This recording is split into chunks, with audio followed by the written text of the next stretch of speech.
Salut à tous, j'espère que vous allez bien. Pour ma part, ça va super, comme d'habitude. J'ai fait exactement la même intro lors de la dernière vidéo, c'est-à-dire que je me plagie moi-même. Donc, posez-vous les bonnes questions. Est-ce qu'il faut vous désabonner?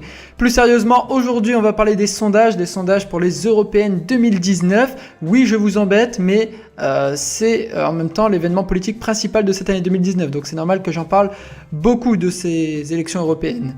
Alors, on va analyser les forces et les faiblesses des partis politiques en France dans ces sondages. On va voir quel mouvement il y a eu depuis mai 2018 environ, quel parti progresse, quel parti régresse en fonction de l'actualité politique évidemment. On va essayer d'être dans le concret et non pas juste dans le superficiel. Et j'espère que vous allez apprécier cette vidéo. C'est parti! Pour démarrer cette vidéo et analyser ces sondages, vous allez avoir une image bien sympathique, tout ressorti d'un site très populaire qui résume très bien tous les sondages. Donc les sondages IFOP, Odoxa, les instituts de sondage, depuis le 7-11 mai 2018 jusqu'au 8-9 janvier 2019. Donc on peut voir les différents échantillons. C'est très intéressant puisqu'on voit qu'il y a un sondage BVA où l'échantillon a été pris avec 6000 personnes. C'est-à-dire qu'il est un petit peu plus représentatif peut-être que les autres. Mais on se rend assez facilement compte qu'au final c'est la même tendance qui se dégage. Alors, le premier point sur lequel il faut insister, on va parler évidemment du parti du président de la République, Emmanuel Macron. On peut voir qu'Emmanuel Macron est en baisse, c'est-à-dire qu'au premier sondage, il était à 33%, 33, 32, et progressivement, ça a descendu. Alors, pourquoi ça a descendu? C'est très simple. On n'est pas là pour parler de ça, mais il y a eu les affaires Benalla. J'allais dire l'affaire Benalla, mais non, il y en a eu plusieurs. Il y a également eu évidemment les gilets jaunes, on ne peut pas passer à côté de ce contexte. Et donc, le président a vu sa cote de popularité chuter, ainsi que celle de son parti, avec quelques bourdes également, comme par exemple la députée, il me semble, ou la ministre qui ne connaissait pas le montant du SMIC. Donc voilà, quelques petites bourdes qui ont fait que petit à petit, hop, ça a baissé. Et on va voir dans la suite de cette vidéo quel parti en a profité. Donc voilà, Emmanuel Macron aujourd'hui qui stagne aux alentours des 20%. On a eu un sondage au tout début des Gilets jaunes qui le plaçait à 19,5%. C'est vraiment peu, on voit une chute de 10 points en quelques mois. Aujourd'hui ça se situe autour de 23%, la cote de Macron semble remonter un petit peu, mais clairement il n'y a pas une très grosse majorité qui se dégage. Alors ce qui est très intéressant également, c'est que Macron est vraiment europhile, hein, c'est-à-dire qu'il soutient vraiment l'Union européenne, et à côté de ça on a des partis comme le Rassemblement national ou la France insoumise par exemple, qui sont des partis contestataires qui eux justement ont une autre idée de l'Europe, même des partis comme Debout la France, et on peut voir que c'est en fait deux visions différentes, comme je l'ai déjà expliqué dans une autre vidéo, qui s'affrontent. Donc ça va être un choix très important en 2019. Donc voilà, le premier point qu'on peut retenir, c'est que Emmanuel Macron et son parti La République En Marche, avec le MoDem, sont vraiment en baisse dans les sondages, même s'il semble y avoir une certaine stagnation depuis le début du mouvement des Gilets jaunes. Après la forte baisse, place à la stagnation, et on va voir dans les mois qui arrivent, si jamais la campagne avec la tête de liste, qui n'est pas encore annoncée, va permettre un décollage dans les sondages et dans les urnes. Pour le second point, c'est encore une fois assez évident, mais c'est toujours bien d'avoir des paroles sur des images et des paroles sur des sondages. Magnifique rime, merci à moi-même. Donc c'est le Rassemblement national qui est en forte progression. Alors c'est vrai que le Rassemblement national profite un petit peu du mouvement des Gilets jaunes. Il y a un article d'ailleurs, je pense que c'est Le Figaro ou l'Express, quelque chose, en tout cas un journal très connu qui a précisé que voilà, le parti qui a le mieux géré cette situation des Gilets jaunes est le Rassemblement national. Le parti a oscillé entre à la fois soutien et en même temps laisser faire, c'est-à-dire s'investir mais pas trop. Peut-être que ce qui pénalise justement la France insoumise, et donc Jean-Luc Mélenchon, je le mets dans le même point, c'est d'avoir peut-être montré un petit peu trop son soutien, notamment à Éric Drouet. Alors, au niveau des sondages, qu'est-ce que ça donne? Au niveau de la France insoumise, on va démarrer d'abord sur la gauche, et puis on viendra après sur la droite. Au niveau de la France insoumise, quand je dis gauche et droite, je parle évidemment de l'ordre des partis, hein, évidemment. France Insoumise, on voit qu'ils ont démarré avec 11% en mai 2018, 11, 9, 12, c'est resté assez stable, il faut le dire. Par contre, qu'est-ce qu'on s'aperçoit, c'est que dans les derniers sondages, il y a quand même eu 7% seulement. Si une liste gilet jaune, alors j'y reviendrai après, mais si il y a une liste gilet jaune, 7% seulement. Alors il faut savoir que la France Insoumise selon la plupart des personnes, est le principal parti d'opposition, et bien pour la première fois en janvier, ça ne l'est plus, c'est le Rassemblement national. Donc la France Insoumise et Jean-Luc Mélenchon sont quand même un petit peu en net recul depuis un petit moment. Ils n'ont pas su profiter de cette crise des gilets jaunes. Dans les sondages, on ressent que c'est pas terrible, c'est pas énorme, hein, 10%, c'est toujours autour de 10%, 10, 12, là 9,5 sur le dernier sondage. Sur l'échantillon le plus gros du 26 novembre au 6 décembre, il y a eu 10% tout pile. Donc on est vraiment autour de ces 10%. Et voilà, la France Insoumise n'arrive pas à tirer son épingle du jeu. Il faut savoir également qu'il y a eu la perquisition chez Mélenchon, hein, qui a fait perdre un petit peu de cote de popularité. Et depuis plusieurs mois, voilà, la France Insoumise régresse. Et aujourd'hui, c'est le Rassemblement National qui est considéré comme le principal parti d'opposition à Emmanuel Macron, ce qui montre un petit peu que la France Insoumise a du mal. Donc voilà, on ne sait pas encore tout ce qui peut se passer. On se souvient qu'à l'élection présidentielle, la France Insoumise a quand même fait une percée assez incroyable sur les dernières semaines, même sur les 2-3 derniers mois. Donc attention, il ne faut jamais enterrer un parti, évidemment. Surtout que la France Insoumise peut compter encore une fois sur de nombreux soutiens et de nombreux militants, que ce soit sur internet ou dans les rues. Il y a quand même un sacré soutien autour de ce parti politique, d'autant plus qu'il a été prouvé également dans d'autres sondages, ce n'est que des sondages certes, mais bon, parfois ça permet quand même de s'y retrouver, qu'au sein du mouvement des Gilets jaunes, il y avait quand même énormément de revendications et de personnes qui étaient de la France Insoumise. Donc voilà. Bon.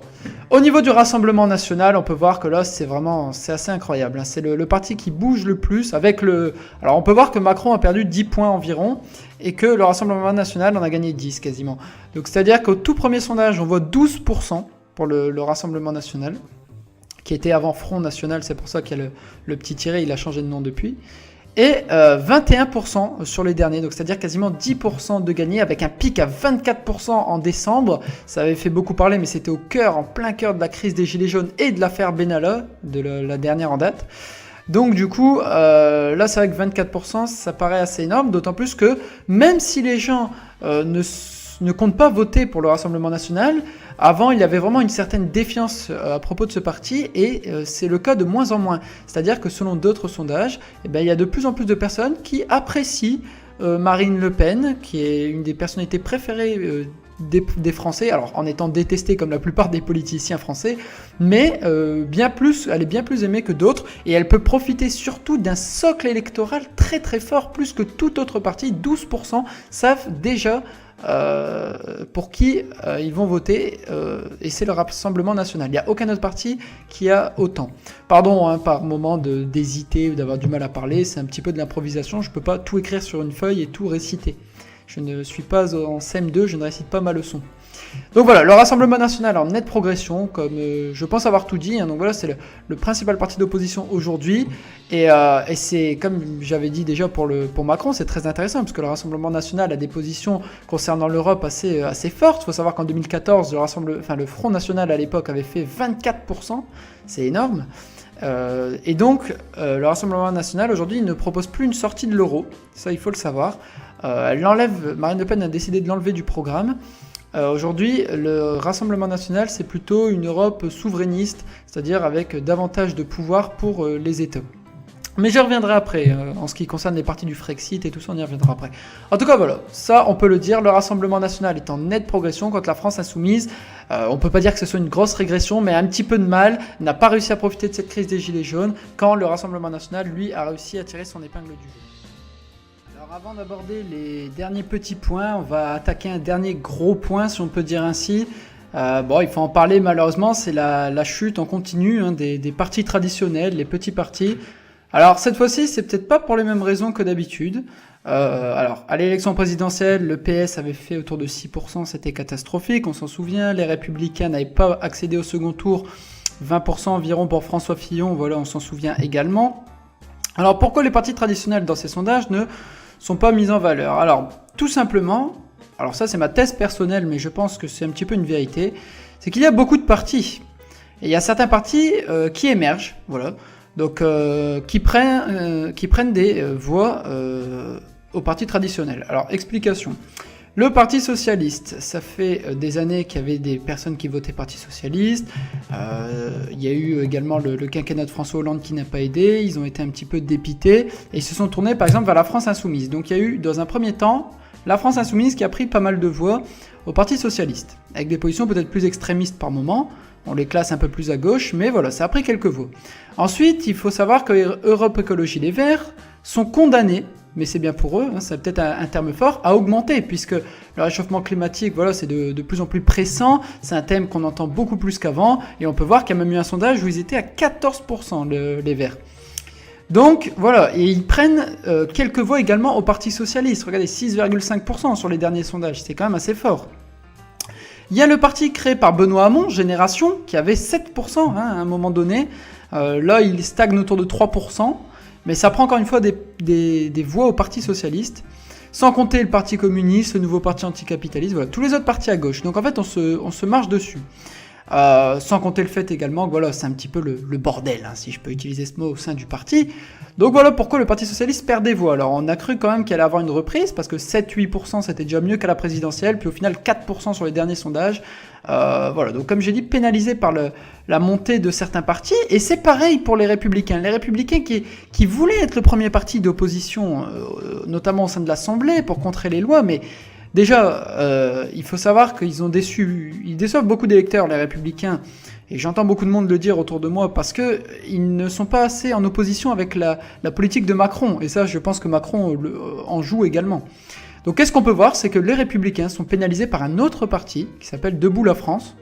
Donc, Debout la France, qui a environ 6, 7, 8% selon les sondages, 7,5 sur le dernier, donc entre 7 et 8, et qui siphonne toutes les voix des Républicains. On dirait même que les courbes peuvent se croiser, puisque les Républicains avaient 15% hein, en novembre 2018, puis 12, 11, 8, c'est tombé à 8, et Debout la France 7.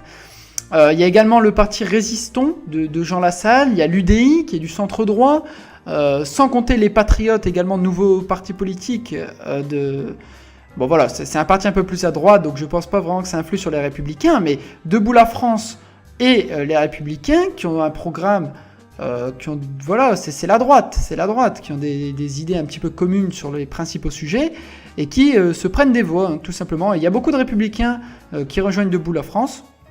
Et donc c'est pour ça que voilà, ça pénalise un petit peu la campagne des Républicains. Alors il n'y a pas encore eu le tête de liste et on va voir ce qui va se passer, hein. Tout peut arriver, ça c'est clair et net. Mais Debout la France a bien profité également des Gilets jaunes, avec un soutien inconditionnel de Nicolas Dupont-Aignan, le chef hein, de file de Debout la France, aux Gilets jaunes. Et donc les Républicains, voilà, avec un Wauquiez qui ne fait pas l'unanimité, ça c'est clair et net.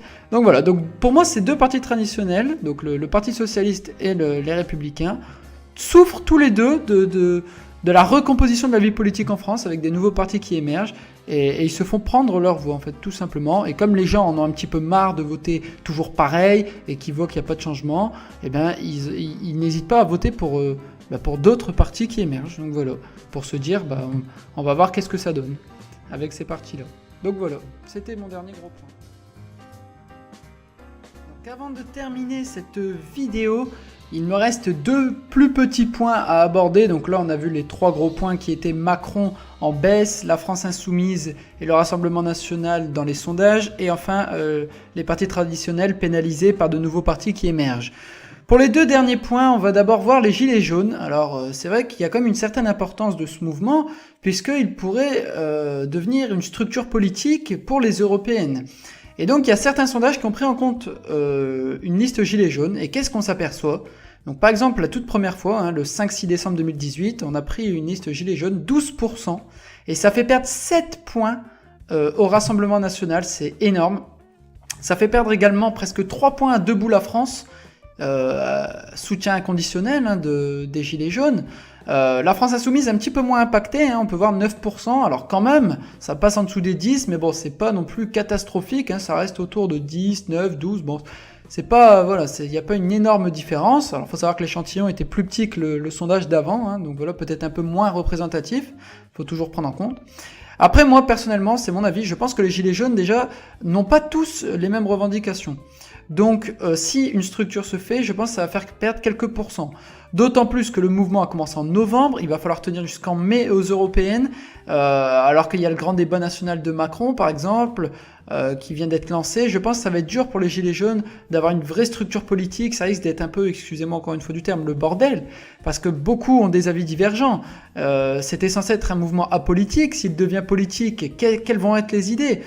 Je pense qu'il y a une partie des personnes qui vont voter pour les partis, voilà, pour un parti, un vrai parti politique. Je pense qu'il y a une partie qui va être OK pour suivre les gilets jaunes. Et je pense qu'il y a une grosse partie, peut-être, qui va décider de ne pas voter du tout, hein, de l'abstention, puisque le mouvement revendique le fait que, voilà, ils en ont marre de la vie politique et des élus, voilà, qui ne s'occupent pas assez du peuple.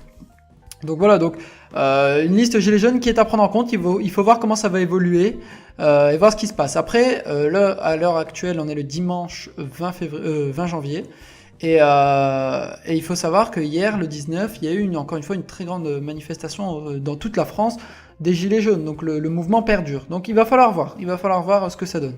Et enfin, j'aimerais parler des petits partis. Voilà, on n'en parle pas énormément. Il n'y a pas énormément de choses à dire dessus. Je pense que tous, malheureusement, vont avoir un petit score. Il n'y en a aucun qui va émerger. Ces dernières années, il y a quel parti qui a vraiment émergé? Il y a peut-être Debout la France qui a émergé alors qu'ils existent depuis longtemps.